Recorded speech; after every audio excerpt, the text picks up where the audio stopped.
and kind of pull them away from that elimination zone. Guarantees them worst case scenario tiebreakers for the lower end of the groups. And a 2-0 here from Aurora would secure themselves a bit of safety. Elimination no longer on the line if they're able to do that. But Gaimin Gladiators have been such a brick wall, and they're absolutely not going to go out of this without a fight. Yeah, Gaimin Gladiators will be the final boss here for Aurora in a lot of ways, and they're very comfortable where they are in the group no matter what. Even just squeezing out a single win here will probably be good enough for Gaimin Gladiators to secure themselves. Of course, everything is kind of up in the air right now, though, with a multi-way tiebreaker. Oh, a late ward from Quinn. Gets it down without being scouted. Not up on the little bit of high ground there, but still good spot for that mid ward. Get some nice vision, enough to pull the creeps and help out with the CSing. Also a ward behind the tower bottom, so that's a courier sniping ward coming out from Tofu there. He was spotted walking back without a ward, so this might get dewarded. It might just do. But then it could be in a number of different spots, right? It could be up on a little bit of high ground, could be on that little column. We'll see if they get it and find it. As Tofu grabs one of the bounties. A 3 for Gaimin Gladiators. And looks like they get both of the top ones. A good start for them. Always nice to have a bit of advantage. Quite rare that we see one of the teams come out ahead like this in the bounty runes. Very often we do find just 2 for 2. I have to do a double take when I see the 3 dire names on the left side of the map. There we go. Weaver is always so advantageous to have in the bounty rune fights. You can always go in with his Shikuchi. He's sneaky. It was like no one's going to plant a sentry or use a dust this early on. It's basically a freebie. And Quinn already trying to put a bit of damage onto Loronoff there. One last hit for him, one deny for the Snapfire. Very focused on double range heroes, trading blows early, try and burn through the regen. This kind of new Invoker with Ghost Walk, he's kind of annoying to deal with when he just pops Ghost Walk and goes back to full HP and mana. Yeah, he can definitely be quite hard to bring down low. Top lane, I'm seeing Celery just do a ton of damage against this double melee lane. The Enchantress is going to be a problem for them. Continuously auto-attacking. Looks like bottom lane we have a little bit of a fight for a D-ward. Tofu's going to keep the small camp locked here. Well, again, that mid lane. A cold snap with creeps around him. Loronoff takes some tags, but Scatter Blast equally returning fire onto Quinn. Yeah. Moment he gets 2 points in Quas. I've talked about this before with you, that it's very, very high regen to just be auto-attacking. You get that lifesteal, 12 lifesteal per hit at that point. Really, really obnoxious to try and deal with. It's so hard. Only at 3 and 2 in the last hits, though. 3 and 5 for the Snapfire. They're very focused at kind of trying to tilt and piss each other off rather than getting their own last hits. And of course, doing very well at combating each other. At some point, you're just like, we're screwing each other over. We're both going to look like noobs. Why are we doing this? We're both going to have a bad game. Do you know what you want to play some Dota or what? Yeah. Well, you got to try and take away everything you can from your opponent. I'm going to miss here for Quinn. So these lanes then, Gyro, Phoenix, they do put the Nyx with the Mars, double melee, double ranged. Oh, it's actually 23. Down here. Nice being run at. Pop the rocket barrage. Ollie trying to keep him alive, but that Geminate attack from Tofu. He's level 2, he's got 3 skills. What a hero. Tons of damage. Weaver is still one of the strongest supports, of course. We see him first picked, and we see why he's bullying this lane. And while Phoenix is good, he did land his minus attack speed there on the opponents, but wasn't really enough to deter the dive. Oh, it feels like the lane's pretty solid here from Gaimin Gladiators. Looking at the last hits, but also just feeling the vibes of it. Jabs kind of struggling to contend with an Enchantress. You're spearing her back as Celery just hit after hit after hit. Non-stop right clicks on the Ench, forcing Mars to go Bulwark early on. At the 1 point Bulwark, we've seen this before when you lane against high harassed lanes, so he's trying to just mitigate the damage taken and put all his mana usage into the spear anyway. But yeah, this lane is very comfortable for CK. Duracho getting very good farm, leading the charts here on the war heroes. Loronoff going to step away from the EMP. He's all good in that mid lane. And yeah, up atop, the wave pushed all the way into the Radiant Tier 1, so a bit of safety for Jabs now to gather up the farm. Maybe see if that Enchantress can dip back and get a pull to reset the waves for themselves. It's always weird to play Snapfire, because when you auto-attack in lane, trying to CS, you have a 25% chance to do 60% damage instead. So you just kind of miss your damage output on a last hit. So you have a lot of damage, but your CS is unpredictable sometimes. She's the real Chaos Knight now. She truly is. I kind of miss the days of Chaos Knight being like full RNG. You know, they've balanced him and touched him quite a bit to make him more playable, I guess. No, they changed him from Chaos Knight to Consistency Knight.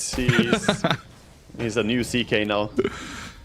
Yeah, I mean, the only like big RNG thing you have now is your base attack, right? And even that got kind of contracted into a smaller range. Has been killed. And Kingslayer's courier down in the bottom lane, not having the best of times. And last hit wise, he's all right after dying that one time. Does return to lane, starts to recover a bit. Ian connects mid. He doesn't have a point in the cookie, so he can't really dodge it. And Quinn just gonna take all the mana away here from Lorinov. Yeah, very comfortable time for Gaimin Gladiators early on. This is good for them because it means that Quinn is going to be able to rotate into strong side lanes, right? We talked about it, the necessity here for Quinn to really make the moves happen. Once we get into this urn, once he's able to actually shift into the side lanes and maybe find a pick or two, having heroes that haven't been shut down, are ready to play, and having a Celery Enchantress who just can freely roam the map now. Yeah, he's able to move around a little bit, look for things, but at the same time, the Radiant lanes aren't doing horribly by any means. They are slightly behind in CS, but all of them are getting good farm as well. Just Mars trailing a little bit behind, but with the double bracer in hand now, he's starting to CS more comfortably. Nyx Assassin killed the Mud Golem, created some Shard Golems. Celery was pretty quick with the Pebble Toss, whatever it's called, the Rock Throw. Always fun when a Doom eats a Mud Golem and gets a kill like that. Turning into some Mud Golems. Yep, little Dooms. A little split out. I don't know, Doom's a little cutie. Onto the gyro, but he's completely fine. He has a lot of magic stick charges as well, so in no danger in any way. You see the 6-minute rune coming up. Aurora sending supports, but looks like Gaimin Gladiators are doing the double move here. Yeah, I mean, they've got an army of Mud Golems here, throwing pebbles at Q. And Nyx Assassin can't contest that. Do you really want to fight into that? Now I know the 5-6 runes now for Gaimin Gladiators. A pretty nice juicy lead, 2k net worth lead over Aurora in these first 6 minutes. And Bounty Rune's doing a good portion of that. They also got a courier snipe before as the lanes started by Celery, so it all adds up. It's basically an extra Bounty Rune. That's a lot of little things, and maybe a go here on Lorinov. EMP Tornado and the Mud Golem coming in with a Blood Grenade out of Celery. They're trying to dive this because Tofu has arrived with a swarm in onto the Snap and the Phoenix. They turn though. Tofu pops the Fairy Fire, the one trying to heal back up. They've killed Lorinov and Ollie as Quinn and Celery can stand here, hit into Q. I don't know if they've got another spell around. Comes in from Cold Snap and the Urn to cancel the TP. He's ticking down. He's under that tower. Stay under the tower. Is he still going to die? He's ticking lower and gets a double kill over on Quinn. 3 kills there, the cleanest possible dive, working out beautifully. The Enchantress having some huge impact coming in here with extra creeps as well, enabling that tower dive. This is the perfect start you get on your Invoker. And it's under attack. I would say it's kind of unexpected for me anyway, because when the Invoker gets Urn, I expect him to go to a side lane, but they brought the side lanes to him. Yeah, it was a smart move to utilize the mobility of the Enchantress and the Weaver. Ench wants to play off map a lot, and Weaver has the speed to get over there. So they go in, punish, and without a single point in the Fire Snap cookie, this Snapfire is just very easy gank. He can't really reposition when the dive comes in. Obviously, he goes mana burn anyway, but I really think 1 point cookie, so he can try and cast it, because you can cast it during Cold Snap. You can get yourself out of that situation. Yeah, just a bit of distance there. Maybe could have saved him. But a swift and very nicely executed move from Gaimin Gladiators. And get another Urn charge on Quinn. He's now level 8. Lorinov level 6, trying to crack 7. And he's scouted out here by the Weaver. The pings are there. Tofu seen by Ollie. Phoenix going to try and run back. There was a ward spotting Quinn as he walked in here as well, so Snapfire stays safe.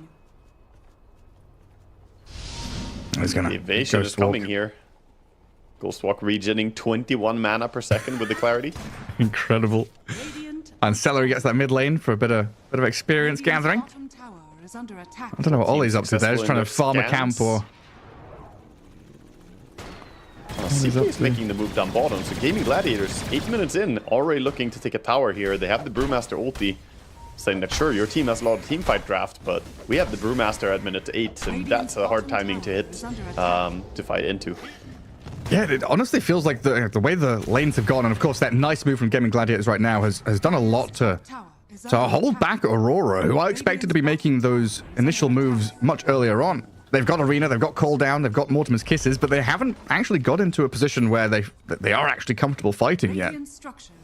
Yeah, it's a little bit surprising to see. They're for now just backing in and farming jungle with the gyrocopter, but if they could connect with their ultis, say to defend mid tower for instance, could have been a big thing. But now that Gaming Gladiators have been allowed to siege up here, I think it's too late to defend this. This tower should probably just fall. And at the same time, that bottom tower has taken a ton of damage, almost going down as well. Huge advancement here by Gaming Gladiators taking the map control. Jeez. Look at that, 9.5 minute Spirit Vessel on the Invoker. He's massive. Yeah, the Vessel hurts a lot with the Cold Snap combo as well at this point. And it looks like he's seen. Yeah, High Ground Observer Ward there, watches with the sentry with his onto Quinn. The next assassin, the two-man stun, the kisses come on in. Trying to chase Quinn, but Celery looks like he's going to be the casualty here. Pinned against the tree and finished off by Lorinoff. Quinn trying to turn back around with a Cold Snap EMP, but looks like Q should be perfectly fine there with the help of Lorinoff to take off the bug. Yeah, a little bit unfortunate the Weaver managed to run away there before the Impale came out, but nice attempt still from Q to get multiple heroes set up for the Snapfire Kisses. They get a pick off and they back out. Mostly just farming going on for now. That's Snapfire ulti and Vendetta used though, so I think Gaming Gladiators are happy with the way that went. Oh, a fortunate dive there. Ollie gets away from the grasp of Quinn, who made another rotation. Gyrocopter's going to feel it coming as well to TP out. Good reads. He TPs to the tier 2 tower to keep farming as well. Stay safe and active. And now a reaction top. Quinn coming in here to try and defend Doratio. Maybe feeling that the pressure was coming, but it looks like it was just jabs. Putting the spear on Doratio, then running away. And these last couple of minutes have been very good from Aurora to dodge the aggression, stop Quinn from snowballing, right? Because that initial snowball had begun. He got a good move, then another one. But as soon as you slow him down now, Quinn is kind of moving around. Where's my next play? Where's my next target? He's looking for fights, but he's not losing that much meanwhile. And he's just going back for the Midas build now as well. Q is looking to scout and set up perhaps on a CK, but there's no way to kill him without some serious backup. And Snapfire not having ulti, she's not interested in fighting. Gotta find perhaps a fight around the Gyrocopter at this point. Moving towards, could find a Weaver, doesn't have ulti yet. She could use past the Phoenix. Wow, Tofu is just dodging them. Round and round we go, but the Brewmaster, hey? Ace, Primal Split, kind of defensively, but this could be a good turnaround. Gaming Gladiators, Tornado doesn't land. Lorinoff still being chased by the Brew with the Primal Split. Staying alive, the bug taken out as the Arena in the back comes out from jabs. The Supernova is being focused down. It's still alive and it pops there onto the CK. Oh, so close, but Aurora, this massive team fight capability, takes out two of Gaming Gladiators as they try and burn down Celery with a Sunray. And she's just running for her life. Get out of here. Try and run. You're looking at Jabs and Q with no mana pool. I don't know if they've got a wand or something to try to get in on top of this Ench. As it looks like Quinn has saved Celery for now. Not that horrible for Gaming Gladiators, but they did make a long move over there with the CK and lost him. So the carry dying, not what you want to have happen. It started out good with Ace tanking so many spells and still getting the ulti out on the Brewmaster. That was a lot of resources sunk into him, so I thought Aurora were gonna lose that fight, but CK just a little bit too aggressive perhaps compared to the rest of his team. I mean, again, just good patience from Aurora, not taking a fight until they know that they've got the tools to win it convincingly. And they bring the numbers, they use all their cooldowns, and get some pretty big kills. And then it's back onto the map to farm. You're getting closer to this blink on Jabs, which will then, of course, unlock his potential. Yeah, he's just staying on this lane, building items for now, and that's good. He did connect, used his Arena, but what he really wants to do is just work towards this blink. That's going to enable them to make ganks. Meanwhile, Gaming Gladiators wrapping around, but they were spotted by this Radiant Observer Ward. Jabs running back. Still going to get caught here. The Dire creeps. Traced him all the way back close to his tier 2 tower as Q. Well, he's thinking about maybe saving the Mars there, but realizing the Chaos Knight, the Invoker, they've all joined in. No chance of survival. He only saw the Weaver. The rest were smoked, so he Yeah. thought he was going to be fine, but there was the smoke as well. Looks like this tower is going down without contest, and that's going to be the final tier 1 tower going down for the side of Aurora. Giving Gladiators with a big lead. Wisdom Rune play now. Q sees Quinn. It's just a matter of getting in here. And Mars respawning in a couple of seconds. They've got Q to maybe start things off. If they could just get into position to follow through. They're trying to sprint past the creep wave in towards Tofu here with the stun starting it off. He is level 7, so time lapse is ready, but it looks like he doesn't even need it. He's burning down. Oh. On the edge, very, very close to dying there. He's fine. He's fine. He's fine. You know, the only HP that matters is the last HP, Gareth. Okay. That's fair, yeah. Yeah, holding his ulti was important, because otherwise he would just go back into everybody and easily get caught. So patience from Tofu there coming out. And Aurora bringing everyone wanting that 5v5, and Gaimin Gladiators just not giving it to them. Gaimin Gladiators also stealing some ancient stack here, getting a lot of gold for themselves. This is giving space for the Gyrocopter to build up. He has his Crystallis already, so going for that fast farming, Falcon Blade, Crystallis, and then Aghanim's builds. Speaking of builds, I'm a massive fan of what Ace is doing here. And we've seen the shift honestly, just the past couple of days, the main group stage, like during the play-ins, during the qualifiers previously, it's all been about this double brace of Radiance move from Brewmasters. Now we're seeing a lot more of the Spirit Vessel, the Pipe, even just like, Vlad's or something to give an early aura to your team and play fast. Snapfire to target, under vision here. Oh. Lorinov. Stepping up, facing off, but Q, he's in the midst of them all. Q walked in a little bit over a sentry there, gets caught out. Does mean Snapfire gets out, but perhaps they can catch someone else. Phoenix is around. Yeah, I mean, you mentioned these tier 1 towers falling, and just looking at the kind of mapscape here, it's difficult for Aurora to get towards tier 1s or even position themselves for a team fight. They've kind of just got to wait for Gaimin Gladiators to come to them. Yeah, it makes the game very comfortable for Gaimin Gladiators to play now. They have all this map space, and look at the wards they have. Just beautiful wards placed right now.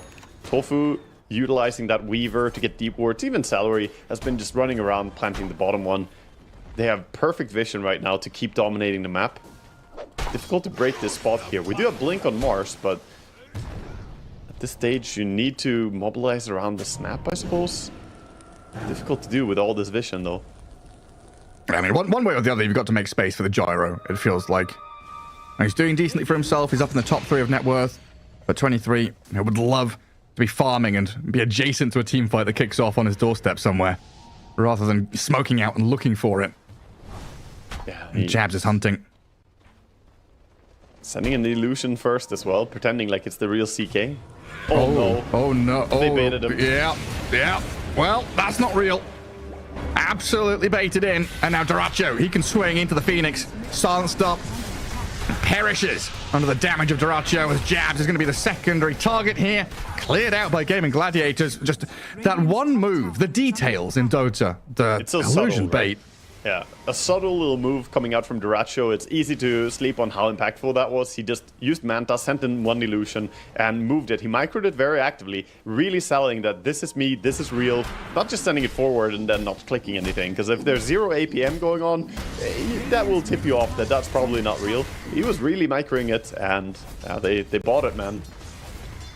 That was Jab's Blink debut as well, right? You're going to feel pretty bad as a Mars to be waiting for this moment. And he get the blink. That, you didn't even cleanly kill the illusion. The Centaur stunned the Mars before he got the spear combo out. So yeah. it was all kinds of bad, even from killing an illusion standpoint. And now they've spotted Gyro farming down here. Ace is just going to walk up to 23. Yeah, the like Kingslayer. He is nearly unkillable on the Brewmaster. The two of them could bring down this Gyrocopter. Cold Snap, is it there? Oh, it is. Quinn from range gets the TP cancel. A lot of TPs coming back in. Jabs, though, a low mana, has to pop the Soul Ring to try and fight back as Ace will clear out the Gyro now. Quinn does get speared back under tier 2 tower. Supernova placed on his head. Tornado to try and buy a bit of time. Quinn looks like he's out of here, safe and sound, as Ace is, his Primal Split is still going. Oh, the kisses with the vision from Q. Scouts out Quinn to blow him up. Jabs still trying to contend with these primal split Brewlings, though. A cookie from Laurenov will take down Tofu. And where's the rest of Gaimin Gladiators? Where's the CK? Celery's joined in, finishing off this fight now. He's actually running over now. In a 2-for-2, the CK's trying to get in here to help out the Brew. Ace moves forward onto Laurenov. There's Snapfire, kind of trapped in between the Brew and the Enchantress, as Doraccio, you're correct, hasted sprints across the map and takes down the Snap. Big play there by Ace. I mean, the whole wraparound set up this fight, but also the micro. He even used the Purple Panda to try and save his mid laner, sending Quinn away, but Quinn did go down in the end. Still a fantastic fight for them, though. Great utilization of the Brewmaster and how tanky he is at this point. Pipe plus Vit Booster. He almost has the Crimson Guard at this point. Jeez. Just look at this, diving tier 2, not a care in the world. You see all these TPs in, a lesser team would have just tried to split and run. Gaimin Gladiators punching back. This Brewmaster is spelling problems right now. The CK is growing and getting bigger, and the Invoker is annoying, but this is the Ace show at this point to me. He's completely free to do whatever he wants in this game. That's a problem. You need to somehow group Aurora and get one kill on him. You need to be able to show that he can die, so he can't play with this confidence. And who does that come down to? Like, everybody. Is this on? Is this on a 5-man rotation. Okay, fair enough. Has been killed. We'll see if they can find him. As Q, he's going to spot Tofu. Weaver again. Just going to Shikuchi away, though. Good moves out of the Weaver. That is a 20-minute Crimson Guard pipe. That is absurdly early. Oh, you've got early game team fighting comp that wants to try and 5-man and play into... I'm a Brewmaster. He's just like... Yeah, you said it, right? This is the Ace show. He is hard... He's hard countering Aurora. Supernova's used, kind of defensively, immediately dispatched with. The Brew is still tanking up. Well, he's 1v5. He doesn't give a fuck about your damage. Comes out with the Primal Split. Weaver with the CK, chasing onto Jabs to take down the Mars. And Gaimin Gladiators, I mean, honestly, steps away from winning game 1 already. They'll look at this next Assassin, Sunstrike with a Carapace, returning back a bit of damage, but Ace with a well-deserved double kill. That's a demoralizing fight right there. You use so many resources, and the Brewmaster shrugs. He didn't even have the Crimson Guard in hand yet. It was still on Courier, so he would have been even tankier had that arrived. He shrugs. He took like 30% of his max HP damage, and then pops a casual ulti. Nowhere near dying. What did they use like 3 rocket barrages, 2 spears, little shredder, Nyx impales, Carapace. He's like, and then? He does have the Dragon Scale as well, so he has the best tier 2 neutral item to tank up even more. Yeah, this game already feels impossible. If you can't kill the Brewmaster, he's gonna lead the way. CK is getting huge behind all this. So I don't understand. What I understand, Gareth, is this. How is he top farming while building these aura items? I have no way to explain how Ace is as big as he is. Like, yes, he's playing confidently and he's able to farm aggressively, but there's no way he should be farming faster than the CK even. Now the CK overtakes him, but this is absurd performance from Ace. He's just that good, isn't he? Down at bottom, 23. He's been found out here by the Weaver and Invoker. Looks like they're trying to play back in case the next Assassin gets a catch. And that's exactly what they're defending themselves against with a little move away. But Jabs has come in with an arena. Tofu trapped inside. God's Rebuke Spear will finish him off. The rest of Gaimin Gladiators, the long wraparound in behind, though. Quinn trying to make a bit of a move onto Jabs, while the other members, they don't find a snap, but they will be able to connect into the back on the next Assassin, it looks like, as Quinn tries to finish off Jabs. He needs a bit more damage here. Sunstrike lands. Courier Sniper's there from Mars, but he's dead in the end nonetheless. Very nice Sunstrike with that setup as well. Good read on how he was going to run away. He didn't have too many options as he was quite low on the Mars, but yeah, just clean play all over the place here by Gaimin Gladiators and fast play. They already took out the top tower, already took out the mid tower, now going for the bottom here as well. And Aurora just not allowed to hit their timings at all. No. Their team fight looks great on paper, their heroes synergy as well on paper, but they were not allowed to play that 5-man Dota because the tempo coming in here from Gaimin Gladiators was just faster. It started out with the first Brewmaster level 6 timing, and Gaimin Gladiators never stopped. And it's like, as soon as you take one element away from Aurora, their game plan crumbles, right? If you don't have Arena, you don't have that starting move. If you don't have Gyro, you don't have your farmer, your farmed hero with all the damage. If you don't have Snap, you don't have the kisses to go into the arena. You need everybody alive here to fight back. So as soon as one is dead, it's just time to go Roche. Ace is embracing the patch as much as possible here. He's saying, okay, we'll go Greaves next. Wouldn't be surprised to see a Vlads next, maybe, get some more stuff. Maybe after the Greaves, he will finally be selfish and say, you know what, maybe a shard. You know, something for yourself. Spoil yourself. And this is my favorite kind of build, honestly. I'm one of those players that I used to play a lot of ability drafts, and I'd just be like, I used to pick in ability draft all of the like return damage spells like retaliate and buy a blade mail, buy a holy locket with Greaves and stuff like that. Just become unkillable. I like walking at people, watching them cast spells at me, and just shrugging it off and saying, yeah, what next? See, I enjoyed the blade mail part, but I enjoy the blade mail part where both of you are taking damage. The glass cannon blade mail, not this unkillable. If he wants, he can also have the 100% evasion, which is completely fair. As though he wasn't tanky enough. He is Brewmaster. Ooh, hello. Level 15 talent. Little dusty dust out, Quinn on to the next assassin. Who else is all around here? CK. There's a Phoenix. Ooh. He's TPing out. Nice run. Oh. Watch out there. Dust is gone from him. Dust is gone, okay. Dire's middle tower is under Is he trying to cut waves? He doesn't know what to do with himself. He's like a bounty hunter in a losing game. He's just walking around. It's courier hunting time for this Nyx. He has nothing else on the map he can do. He's looking at a courier coming back here. He's going to snipe it. This is a bit of gold. You start small. Boom. 90 gold. Times 5, of course. And Quinn's going to get one down bottom, though. Jab's courier. Oh, that's BKB gone. Oh, no. In 2 minutes. No BKB. Sent it down straight down the lane, and there were actually multiple wards that kind of saw that courier coming in. Doracho playing very aggressively. BKB's up for him, though. He's going to drag back Jabs, give him a few hits, and then walk back. It's pretty disciplined BKB usage right there. He even has Aegis. Could have held it and seen what happens, but he doesn't take any risks here. He's not giving them a chance to come back. Doesn't want to get stuck in the enemy base. And Nyx still hunting couriers. Look at him. He sees one. Oh, I'm not going to get it. Yeah, this is looking real rough. We're not seeing any exciting items coming in for Aurora right now. They do need to hit that like rapier timing, but it's way too far away. Greaves on the brew, but Weaver got the Mage Slayer. First time this patch. Interesting item. Yeah, I think he's allowed to buy whatever he wants in this game, honestly. Topic just wants a bit of survivability. This is to survive the Nyx burst. There's the Dagon Nyx. He doesn't want to get one shot by him. And Mage Slayer kind of makes sense on Weaver. He can auto-attack stuff and take away damage. Oh, they still have a glyph. Creep wave kept alive. The catapult, most importantly. And this bottom lane barracks is gone. There is no intention of defending here. Gyrocopter's still working on his BKB, but he might get caught out here. Double TP. Oh, they're coming up top. I'm trying to catch him. 23 Savage, Tofu and Quinn on his tail. And they've got Rod of Atos, Cold Snap, plenty here to fight and kill off the Gyrocopter. Meanwhile, down at bottom, Jabs has made a jump, but he's blown up by Ace and Doracho. So the barracks fall. You've lost 2 cores. They're dead for 40 seconds plus. And Gaimin Gladiators just move into mid lane while they're also pushing top. You can back it up. It's just over. 17,000 gold lead at 26 minutes. There's no real play to make here.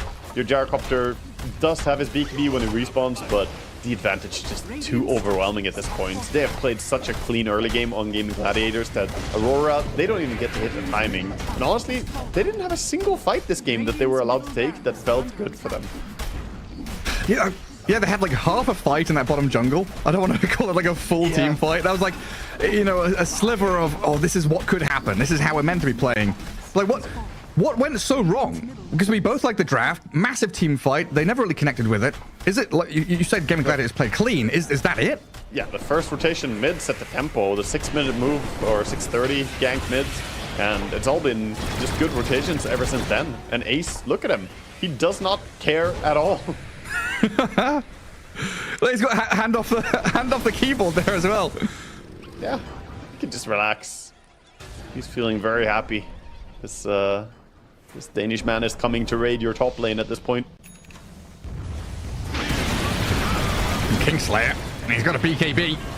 Turns and gets a good amount of damage onto Doracho here, but if spending BKB, spending Little Shredder and a Sunray, and Gaimin Gladiators know that they haven't expended anything, they can just come back up for round 2 onto the tier 3. Ideally, you want your spells in combination here too. Yep. All green lights for Radiant. Can they execute something here? I don't think Brew is the target. You gotta go on someone else. Mars is looking for the angle. It's down to Jabs. Jabs and Q have got to start this off, and Gaimin Gladiators are not giving them that opportunity. Aegis times out, and Gaimin Gladiators says, okay, we're not interested in playing anymore. We'll see you guys soon. We're just gonna go and finish up Mantha on the CK. And more items coming in as well. There's Shivas being queued up next by this Brewmaster. He's like, I don't have enough auras. I want all the auras. I was expecting of lads, but yeah, Shivas makes a lot of sense here. Honestly, the resilience to not go back for Radiance is kind of impressive. Like, I would have. I think a lot of players would have. Like, oh, I've got Greaves, Pipe, Crimson. I'm going to buy an item for myself now. Well, the first thing is he doesn't need it, right? Evidently, he can be the top farmer somehow without going Radiance. I don't understand. Like, Ace... I simply don't understand this game. I've seen so many Brewmasters underfarmed because they go first item Pipe. This man is top farm while going for this build, so surely he knows something that everyone else doesn't. Or it's just the confidence he played with in this game. He always farms so aggressively. Real nutty numbers being put up by Ace. Incredible. Radiance wouldn't even be not nice into a Nyx as well, so now he doesn't have to worry about buying carapace out of nowhere. Well, but that doesn't even matter anyway. Like, the fact he's surviving so long. Stun him and then what? Yeah. Yeah, it's like the value you get from raid when you have like 10,000 effective HP and you're just like radiating them all down. Arena with a BKB from Gyro trying to stand his ground as Kingslayer. They've spent their spells, but Duracho's still alive, and look at Ace. Ace is there, face tanking everything. Down to like 60% HP, and that's the fight over. You've got no more ultis. 40%. Nothing left in the tank. The Gyrocopter's trying to step up here with the little Shredder helping from the Snapfire, but Ace is just untouched pretty much. Can now come back in to focus down Loronoff, who's forced to defensively BKB. A Spear misses, God's Rebuke hits, but Riyadh Ripple Drag jabs back in, Sunstrike lands, and the Mars is down. Buybacks available, but Aurora, they are bleeding out now. Not really. Soon for Dire, gonna reset the HP. Yeah, not really much they can do to fight back into this. Like the Sunray, it can't keep the Gyro alive. 23 is dead for a minute. All your cores are gone, and Gaimin Gladiators storming through game 1 here to shut down Aurora's team fight composition. And Brewmaster back to full HP during that as well. So you try all you may, and you literally cannot touch this man. Look at the smiles on the boys' faces here. I mean, this was just way too easy for Gaimin Gladiators, and that secures them the first aspect of Aurora has been their teamfight execution when they get to late game. It's just that matter of getting there, which has been a struggle. Yeah, I'm concerned that they pick something like Faceless Void, because yes, great for team fighting, but if you are already doubling down that hard on team fight with the rest of your heroes and you execute well in team fight scenarios as a team overall, maybe I would have preferred to see something that survives the laning stage a little bit better, that has more early game presence. I don't know, a Sven, a CK, you know, any of the more traditional carries. The Void is pretty greedy and can be hard to get away with. Yeah, and in this kind of situation, you would love to have a good early rune fight, but Aurora don't have the best level 1 fighting. And then you look at this Gaimin Gladiator side that could punch back with Sand King and the Ursa. And currently going for a late smoke here. Getting a ward down, coming into the bottom jungle to see if anybody's lurking. Yeah, late smoke, but they're not really 5-manning, so it doesn't look like they're hunting for something. Ace just kind of solo chilling up top, wrapping around, looking for if anybody is up here. He's sneaking again. It could be 3 bounty runes once more. Gaimin Gladiators getting the 2 for 2. Looks like Q able to... He's gonna run himself to safety, so nothing really happening there, just poking and prodding. We do see a D-ward on mid by Tofu. Gets a nice takedown on the Observer ward. Monkey King against Templar Assassin middle lane. This used to be a fairly common matchup, like 4 or 5 years ago. Yeah, I used to play a lot. I have not seen this matchup a lot in a long time, and overall, I think with the changes recently, TA should be doing okay on lane. Okay. Fair enough, starting off the lane in a good way, harassing the TA as he can, getting the Jinger trigger as well. You gotta be wary of the Mel Strikes stacking up though. Should be able to get some last hits in here, but some good side blade splashes out of Quinn, giving as good as he takes. There was a time when this matchup was really easy as TA, when Monkey King had lower armor, but his base armor is pretty damn high now, and he's gonna go for a double Wraith Band build to try and survive the Melt Strikes as well. And even getting a range creep denied there. Handy stuff from Loronoff. And we'll see that 3 and 2. Templar Assassin's the same. So far, getting pretty even CS out of these first couple of waves. As well, take a look at the side lanes. Ace and Tofu up at top. Sanking Hoodwink against the double melee, and one of them's a Faceless Void. Ollie has a lot on his plate in this lane. Yeah, he really does. I don't think that Ace has any way that he loses this lane. He should always be winning this. And Ace is an outstanding player too. To give him this simple and straightforward of a matchup, we'll see what he comes up with here, but I don't expect the Void to be having a good time. So what's the build on Ace going to be? Because mid Sanking we've seen as Bloodstone Blink. Is it going to be same, like greedy Sanking off lane? For now, he has queued up Null Tasman Stick and Face Boots. I like the idea of Face Boots here for a bit of mobility and armor. Tanking up against the physical damage that is the Aurora team. And also going back to the physical damage, I think this is a good game for Shivas. Ooh. Again, that's what I liked on the mid lane. We saw Sanking mid yesterday. Yeah.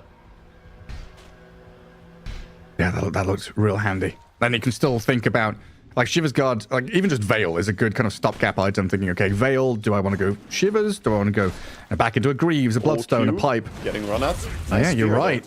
Celery, Poison, and the Fury swipes were there, but Q able to get back into the trees. Not a comfortable time, though. You see Doratio just stepping up here, knowing that Jabs has a couple of spells on cooldown. Get some good damage in onto them, and Q has shown himself, but Spear comes back up.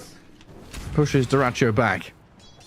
Bottom lane doing quite well for the Ursa. Meanwhile, top, a little bit of trading happening, but Time Walk from Void gonna keep him safe as well against the Hoodwink and Sanking combo.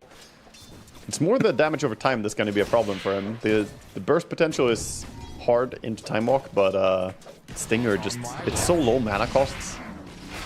Nice mischief dodge on the Meld Strike there from Lorinov. 49 already. Yeah. And getting He's the upper actually hand. playing mid pretty hard. He is 16, 17, and 9 now versus 9 and 2. So sure, this matchup can be dominated quite hard if you know what you're doing. Yeah, bringing the pain. And Quinn got a lot of catching up to do now. This is the kind of lane where, you know, a support rotation in from Aurora could net them a kill on this T8. We'll see if he keeps doubling down into the Jingu and the Banda Strike, or if he's going to put a point in Tree Dance on level 5. I think Tree Dance will be good for enabling his rotations as well. The fourth hit is there. And immediately Quinn back behind his tier 1. Don't want to get hit over and over again by this Monkey King. And Monkey's just destroying this lane. See, I feel like this is what I remember from back in the day. Like, but it was like Orb of Venom was very good back then. And TA would just like get slowed down, get killed by a support rotation. But yeah, a lot has changed. Like, Dota is so cyclical. You know, Monkey King goes from like beating TA to losing against TA to winning again. Yeah, it goes back and forth. And honestly, now with the boots as well, he's chasing after here, preventing the shenanigans. So that range creep is going to die. But you pull in that wave, Quinn. And you can keep this double creep wave here. This is some interesting mid laning. Yeah, where are we going? Well, Quinn at least is, yeah, going to gather up some CS at the very least. But Monkey Now the King creep having wave is so far back, he has to push into the tower here on the TA, try and get anything. a tremendous time from Aurora. His lane is looking much better. Even the Faceless Void, you know, having a little bit of a struggle up top, but still getting CS and not dying. The most important thing there is just staying alive against these Gaimin Gladiators lanes. He's staying alive and he's getting stuff, but look at what Ace is doing. He's already just dominating here, pulling and farming the small camp plus the creep wave. This is ramping up his farm, and this is what I didn't see any way to stop if you're Aurora at this point. This Sand King will get monstrous free farm. Save your couriers! Yeah, he's looking for couriers, but he's also just pulling to some jungle camp here. He's going to find a troll camp. That's a pretty nice one. He will farm that pretty fast. Yeah, he's going to be massive. A huge Sand King. It's one of those situations where we kind of knew Aurora going to lose that top lane. It's just a matter of, you know, how much you lose it by. So it's kind of good that they haven't been completely crushed, but of course Ace is always, like you say, going to come out on top with a pretty hefty lead right now. 3,000 net worth, 6 minutes CS. in. Yeah. Minute 5, 51 CS. That is absurd. About minute 6, but yeah, this is crazy timing. Well, Ollie coming into mid. Region Rune has spawned bottom though. Looks like Lorinov will get his hands on that. And Gaimin Gladiator is also trying to bring a support in to help out the TA of Quinn. Oh, look at that difference there in the mid lane. Yeah, Lorinov just playing a really sharp game here. Always nice to see. He's only a silver tier on his Monkey King, but he definitely knows what he's doing on it. Oh, for sure. At least the TA can kind of come back and catch up with some ancient farming, but up at top, oh, Ace. He just about gets out with a Burrow Strike. The sleep is here with a Stomp and a Sentry down. Seeing in the Sandstorm, Sand King, the damage he's putting back onto the Faceless Void. Might get a trade for Tofu here as Ace is killed off with First Blood. But there's Tofu trading out for the Faceless Void. Big rotation. Both teams actually, as Quinn also ran over there, making sure to help the Wing get the kill. They do get the First Blood on Ace. That's a good shutdown considering how he was pulling ahead. Radiant's middle tower. Quite a slow First Blood there. The average 2.5 minutes. I see this one about 6.5 minutes in. Yeah, a little bit slower. I think bottom lane is too defensively capable for the Ursa to ever get a kill. He can just get speared away. So the kill potential hasn't really been there on that lane. The top, we just see Ace. He may have died, but he's just immediately back to the same business. He says, come here, creeps. Go jungle with me and speed up his farming. Yeah, and it's like, okay, he's top of the net worth, but yeah, if you have to come and deal with him, you're bringing numbers, and that takes a lot of the weight off the shoulders of the rest of them. So kind of nice here to see Ursa. Aurora moving down bottom to kill off the Ursa instead. Like, you need to expend so much to find to kill the Sand King. It just seems so much easier for them to come bot, kill Dyrachyo, and now pressure tier 1. We're starting to see why the Monkey King is 150 combined bans and picks. This hero is the top contended hero for a good reason. He has some insane rotation potential. Yeah, now Lauren off top of the net worth, leaping across the canopy, getting from lane to lane. The Sand King with 69 last hits. Oh, he's just monstrous. And guard the top rune, a shield for Quinn. Refill that bottle and feel much safer on the map now. Yeah, very nice rune to get. And I guess coming back to that Ursa as well. Wait, is this a replay or is it a deja vu with a troll camp up atop again? Yeah, it's just trolls. He's getting a little bit lucky with the spawns that he's getting here as well. Nice camps to speed clear. Right, give me those skellies. He has maxed out Sandstorm now on 2-point Stinger. Smoking up the top. Skilling up the ulti though, since that does level up your damage as well from the Caustic Finale. They're going to walk into the Faceless Void, and Monkey King has also made his way up here. Quinn does stay smoked, though. It's not broken. And they chrono the Sand King. They've brought 4 heroes up to deal with Ace, but now Ollie's being chased by Quinn. Can't quite catch up to him, but the time walk forward, the banish is there. The Faceless Void could be the focal point. King's Flare trapped in the Sandstorm. Burrow struck, but he time walks off all the damage and stays alive. Now with the Wukong's out, Lorinov turns to fight into Quinn. As Tofu and Celery, not much left to give. Full retreat for Gaimin Gladiators.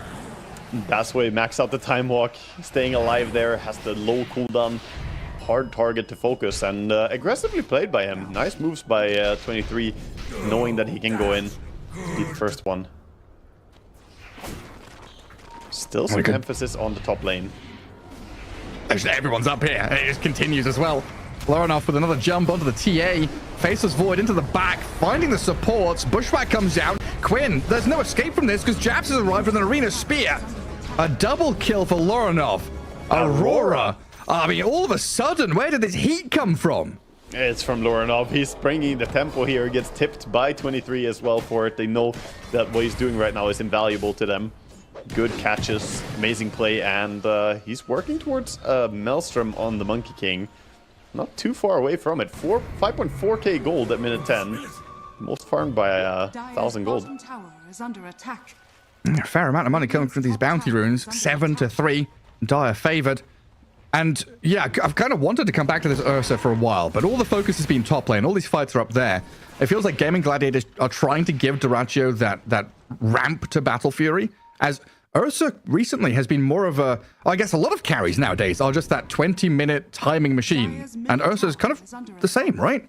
Yeah, he wants to go Battle Fury. It's super comfortable for Ursa to have the Battle Fury. Then you can both fight and you can also farm up. Also, you're playing into 4 melee heroes plus a Snapfire, who's a short-range hero. So there's going to be a lot of scenarios where heroes are just next to each other. That will naturally happen. So Battle Fury is going to be doing a lot of damage in this game for sure. But his real timing is going to be when he gets his blink afterwards. Yeah. And ideally, and then Roshan. Aegis. Yeah. That's always the way with the Ursa. And he's being eyed up right now. Snapfire sees him, just like Yeah, you can farm that mud golem camp, but you shall not go any further. Arena, 5 seconds cooldown. Difficult to go on an Ursa though with the SD behind, like I mentioned before. It is the disjoint combo breaker from the disruption.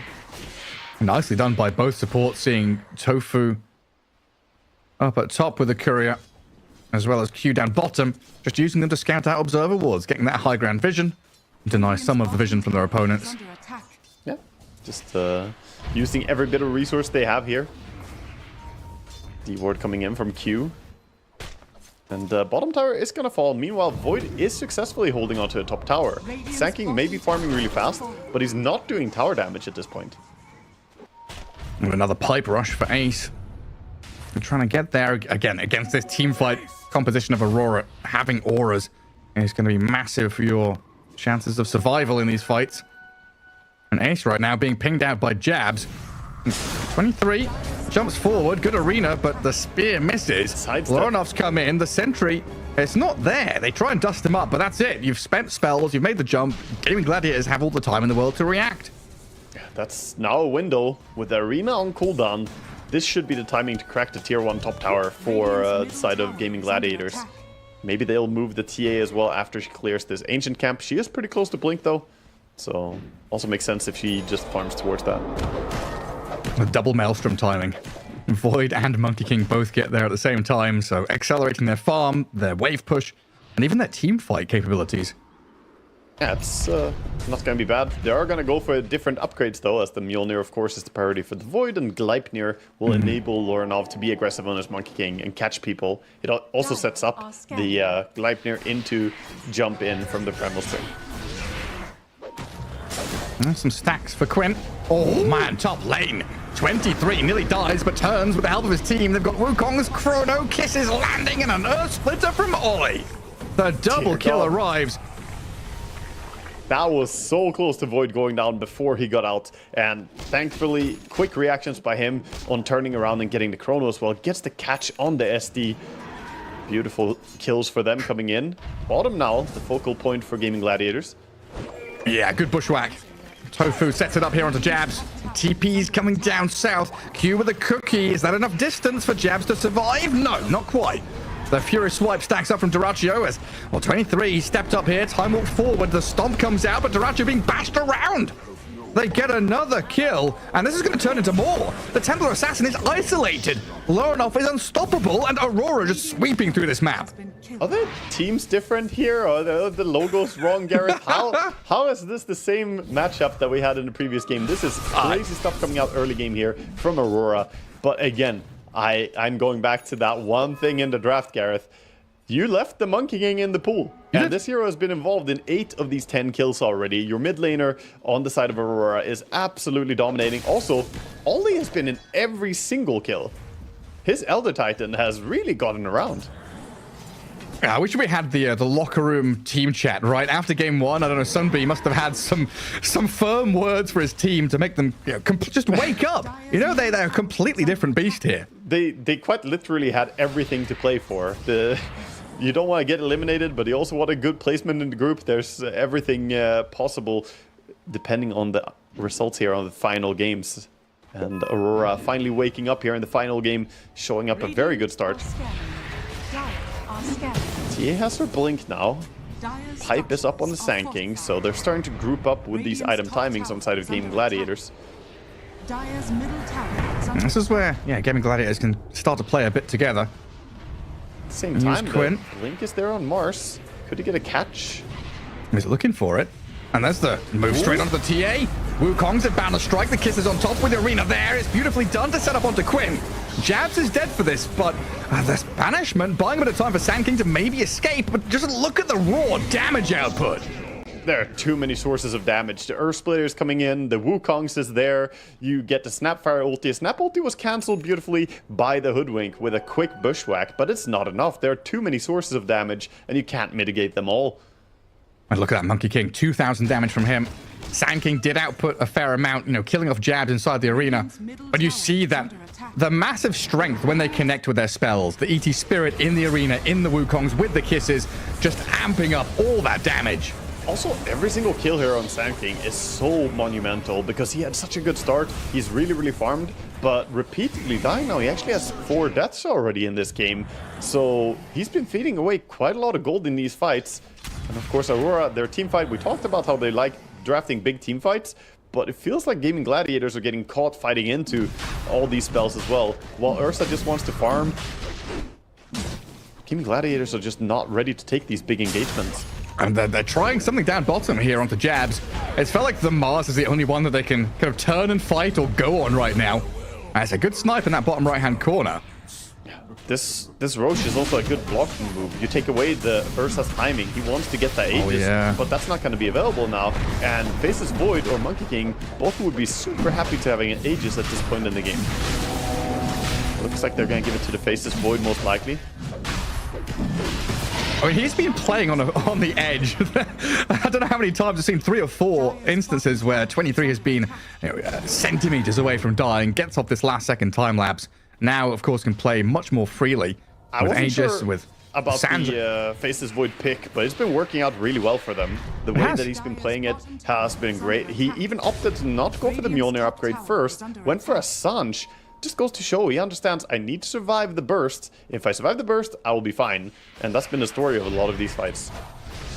Yeah, I mean, even just time dilation has felt really useful. You know, often an understated skill of the Faceless Void, but in this early game, it's probably his best skill he has in terms of team fighting. Time lock. I don't think I've ever seen someone do that on carry Faceless Void. So yeah, he really appreciates the damage. Oh, Doracio's been found. The double circles come down with the Earth Splitter and the Spirit on top. I mean, he is enraged and trying to tank through it, but look at this. They expend. Well, where's your timing now?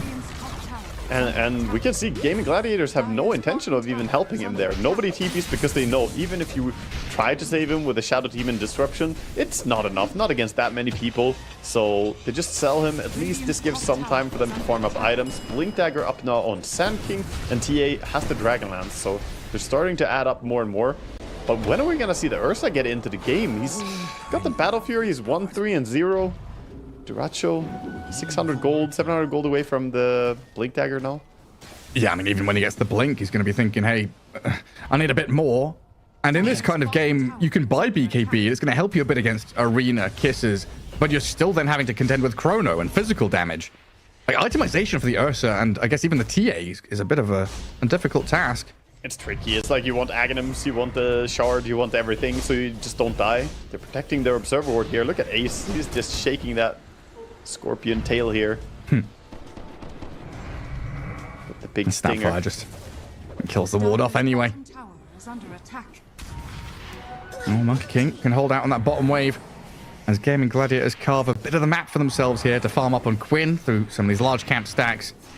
They are staying very relevant in terms of net worth. They haven't really fell behind much despite all these team fights. The Sand King making up a big part of the difference here, being 2,000 gold ahead of the Mars.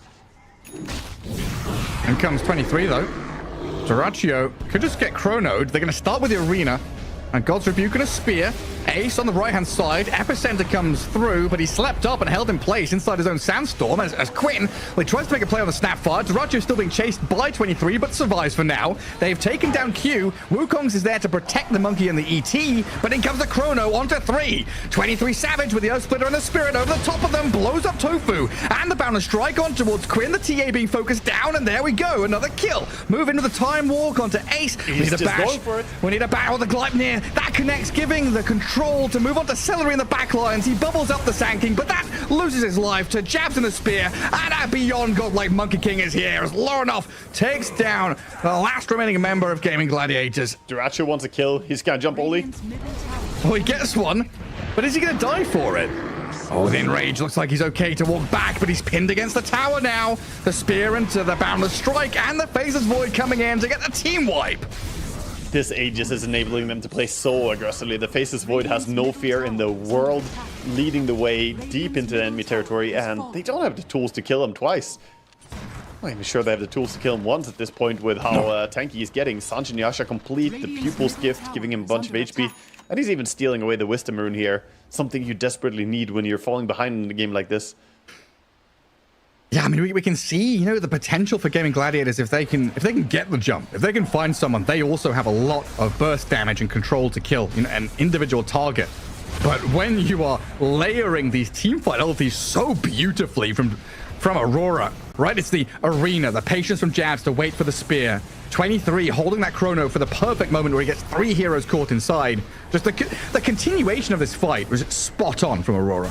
It really was. And the big difference as well from the previous game is Ace is not blocking all the damage with his pipe in this game because there's so much damage coming out from different sources. The Monkey King does a lot of physical damage. Snapfire even brings that level 4 little shredder. Faceless Void, of course, auto-attacking a lot. So, yeah, you have pipe, but it's not really enough. Ace gets spotted here. Oh, in the arena. Straight onto Tofu's Hoodwink. Caught in the trees. Jabs. Faceless Void is on him. Finish it off, and you're right. In comes the Monkey King, appears from nowhere. Ace, this tanky sanking, not so tanky anymore. Death number 6, just I don't know, a desperate story here for Gaming Gladiators in this game as Aurora are winning every single engagement by a mile. 10, 0, and 8 on the Monkey King now, beyond godlike in this game. And I love what he's doing. He bought the BKB, now going back for the shard. I think this shard is underestimated after the recent buff it got. So now if you stun, not only can you move yourself, but you apply a 60% max power Primal Spring on top of your stun as well. Yeah. That's a lot of damage added in again. And look at the mobility. It just looks like cheating. If you just follow the Monkey King for a few seconds, it feels completely broken once he has the 15 talents. There he is. Like, oh, he was top lane a second ago. Now he's down the bottom. Where's he going? This mobility is absolutely fierce to play against. Man, it's just absolutely wild that kind of thinking about game 1, it's a very similar draft from Aurora, right? They've changed a few elements, but this is, you know, still a massive team fight draft with big circles, lots of combat. The difference coming out of the laning stage, though, with this Monkey King, just someone who can set the tempo and start things off. Be confident, right? The confidence levels have gone through the roof. Yeah, that's also what I was saying last game. I wanted them to have something, you know, something aggressive that can set the tempo from the mid. I didn't really like the idea of snap mids that much. And look at Monkey King. He's just flying in there. Right on top of Tofu. So the drafts, they may seem similar overall in the team fight, but even the courier is not safe. This TA's courier doesn't have anything on it, but Monkey King is going to have to give up on the chase for that one. They wanted it. Hey, look at the tier 2 mid instead. And Gaming Gladiators kind of scrambling on the map to try and find what farm they can. Doracho up in that top outer ring of jungle camps. Quinn is up here as well. And when you've got 2 cores kind of farming in the same place on the map, just scraping the bottom of the barrel. Yeah, Jab just BKB's up. Well, that's a lot of damage from the Ursa, though. Trying to catch up to them as Ace has died elsewhere. Down bottom, it looks like, to the Faceless Void. Okay, they're just gonna TP or get out with Monkey King top. Finds himself a DD rune on top here, though. Surely he's gonna dive something with this, with BKB in hand. I can't imagine he's too scared. It doesn't matter who can he find, who's gonna show. And I guess right now, we're getting pretty close to Roche respawn. 20 seconds for fast spawn, about to turn nighttime. So this is a good spot for Aurora just to clear out bottom jungle, push that bottom wave, and then migrate up to the top left corner. Yeah, top part of the map is already covered in a lot of traps, so TA has done a good job here preparing for this. The move that might come up. He was spotted on a Watcher right now, so we might see a smoke. Smoke indeed comes in from Aurora. They're moving in to clear their own jungle. This is one of those make or break moments, though. Like the amount of times we've seen teams, you know, fight into Aegis, or even just fighting into Roshan when you're behind and having a good time. Gaming Gladiators still, you know, 6k lead for Aurora. The tempo's definitely been in their hands, but this Roshan fight could be the way back into things for the Gladiators. It's one way back into the game. Maybe TA gonna go on the Snapfire here. Okay, Quinn. Unloaded quite a bit of damage, but now the Monkey King's on him. BKB up for Lorinov. Quinn. They've got teammates arriving here to maybe try and save the TA, but she's dead already. Doracho does backstab to take down Jabs. Facing off against 23 Savage, as it looks like Aurora just backing up, not wanting to entertain Gaming Gladiators here. Ollie trying to jump away. Just get a bit of distance with the Force Staff, and the Bash is now arriving onto Doratio, forcing him to BKB up. He's already spent his enrage, so the damage comes thick and fast, but Tofu, thankfully for them, saves him, but the Monkey King over the top of the trees, collapsing on this Ursa. The Bash to cancel the TP. Gaming Gladiators, they took their chance. It will flop and fail, though, as they'll lose 3 in a row. Oh, 4. Lorinoff beyond godlike. The streak continues. Ace, the only one left standing, gonna scutter and scurry away. Gleipnir off cooldown there, no TP out for him, and Roche 1 minute away, so not going to be a fast spawn. They're going to check it right now, but another fight not going the way that Gaming Gladiators wanted. Pretty aggressive to try and poke even there as TA against the Snapfire. We see the punishment come in immediately. The cavalry just flew in, quickly Gleipnir's him up, and he was in trouble. And even the Ursa here, doesn't matter if you have your ulti going or your BKB going, you cannot stand a sustained fight against this Monkey and the Void. And of course, the Bash. And by the way, the Void has a full butterfly now. We're hyping the Monkey King a lot, and he is truly the MVP of the game. He's the one enabling everything. But this Faceless Void is enormous. Mjolnir, Butterfly, Sanjiasha at 27 minutes. And this is one of the hardest late game carries in the game. You do not want to stand toe-to-toe against this. As a TA or Ursa, the Butterfly is a devastating blow. That evasion is completely changing the dynamic. Yeah, and again, this is where Aurora really shine. Going to that mid to late game, big team fight, stacked up 23 Savage Faceless Void. This is what they aim to play for. Yeah, they need some mana over on the Monkey King, but they do have Mana Boots and Greaves in the team. Monkey's gonna clear the creep wave with smoke coming in from Gaming Gladiators. But it's not a 5-man smoke. They're trying to steal the Aegis maybe here, just low commitment. Well, Doratio came in behind trying to clear the wave. He doesn't have TP. He does have BKB, but his enrage is over. He's going to get chased down by Aurora now, trying to clap back to high ground, but the Monkey King gives chase, and the Faceless Void is there. The gap close they have on Aurora is just disgusting. It's not just gap close, it's Monkey King. He's always able to be everywhere. It's just, imagine a Storm who has somehow 100 mana regen from the start of the game. It's what it feels like playing against the level 15 Monkey. I just imagine the highlight clips of this game, just Monkey King, you know, doing the Obi-Wan impression, just hello there, hello there, hello there. Oh, it's just over and over again. He's fighting target after target as they go deep in behind tier 3s. Looking at the Sand King, blowing him up with the Wukongs in the arena down. I mean, this might just be it, honestly. Who cares, Roche? Who cares about anything on the map apart from objectives, tier 3s, barracks, and this game-closing move out of Aurora? Yeah, beautiful deep dive there by Jabs getting in as well, and I don't know how do you ever defend. The Chrono is still available, so if you want to fight, the Void is happy to take you on, and without the Sand King, how do you burst them? The physical survivability, as I mentioned, TA cannot do anything into this. She's desperately trying to finish an MKB, but it's just too late. Radiant's middle barracks are under attack. 2 full sets gonna disappear here, it looks like. And Gaimin do have Glyph, right? Yeah, they got the glyph after the melee racks fell there, but they're just gonna make a devastating blow to the racks and then fall back and say we will take Roche as well. And with Aegis in hand, they will come to finish the job. Mere minutes remaining in this game, it feels like, from the side of Gaming Gladiators. They are 800 gold away from MKB on TA. Any other timing they can hit before then? It's like they've got 1, maybe 2 fights left in them. Yeah, I think a singular fight most likely is going to be it, because the push is coming to your high ground, and if you don't win it, that might be it. And Aurora just very quick off the mark. Take the barracks, go back to Roshan, through the twin gate, push out the waves, and try and set yourselves up into that bottom lane.